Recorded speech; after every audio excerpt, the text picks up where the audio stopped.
Mum analysed her face for a few agonising heartbeats. "Okay, you can..."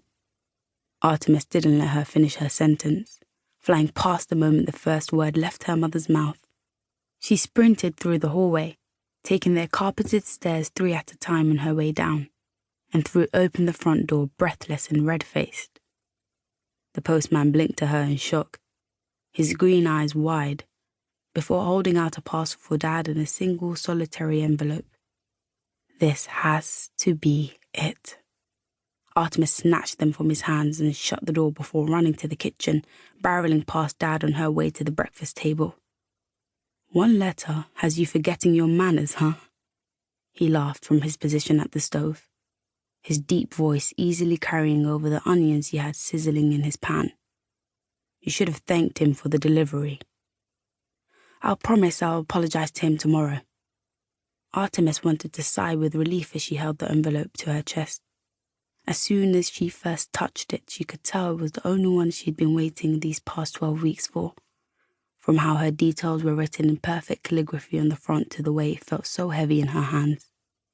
There was no way it could be a rejection. Dad watched as she leaned backwards and took a knife from the cutlery drawer, his obsidian eyes alight with intrigue. Her hands trembled lightly as she placed the envelope in front of her, the gold paper stark against the black countertop. She cut a neat vertical line at the top and slid out a single letter on a dense pack of other papers. Dad said, "Read it out loud so I can hear." "Dear Artemis Garrett Coleman, we are delighted to welcome you to Carlisle Academy." Her vision blurred, and hot tears rolled down her cheeks. She made it. The highest grades, passing 3 separate aptitude tests, and a flawless performance in the entry exams were all prerequisites to being accepted at the school. Carlisle Academy somehow managed to be stingier than both Oxford and Cambridge combined, and it wasn't even a university. Quick footsteps echoed from the staircase outside that she didn't doubt were her younger brother's, but Artemis couldn't focus on anything besides the letter in her hands. Dad came over, the faint scent of food clinging to his vest, and wrapped his russet arms around her. "I hope those are happy tears, Jay. I'm so proud of you." They weren't happy tears, though. Not entirely. But Artemis couldn't tell him that because then he would ask why she wasn't elated to be going to one of the highest-ranking schools in the country. Why she wasn't dancing on the kitchen table and screaming from the top of her lungs because she'd gotten a full scholarship. In truth, she'd have preferred it not to have come to this. Artemis would have given everything she had and then some to rewind time back to 6 months ago, before she found out the hard way that life was a fickle and precarious thing.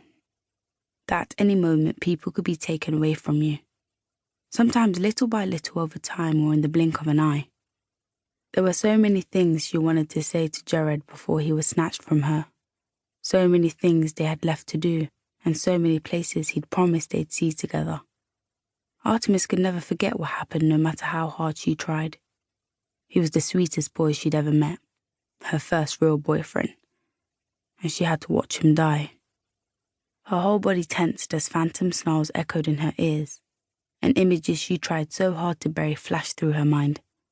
Her tight grip on the Rocky Mountains face, Jared's mischievous grin as he adjusted his harness, and how their group's rope shook so hard Artemis thought the nylon would snap clean in two and send them all tumbling more than 900 feet down the north face of Ben Nevis. "Mom!" her 9-year-old brothers yelled in unison from the stairs, yanking her from her thoughts. "Jay got into a new school." Artemis and Dad looked at each other, the same panic flashing across their faces at the sound of Mum's steps coming down from the living room. He was the first to recover. "Calm down. We always knew your mother was going to find out sooner or later." "I would have preferred never," Artemis said, a layer of sweat forming at the nape of her neck as her brothers ran upstairs and left her to deal with the fallout. "What am I going to say? I should have known you would help her apply to that place behind my back." Mum's voice was perfectly level as she stood across the breakfast table from them. It was the kind of calm that came before thunder and hail, the silence before a towering wave crashed over your ship and swallowed its whole. "I told you I didn't like that school." Dad sighed. "That's not enough, Maureen."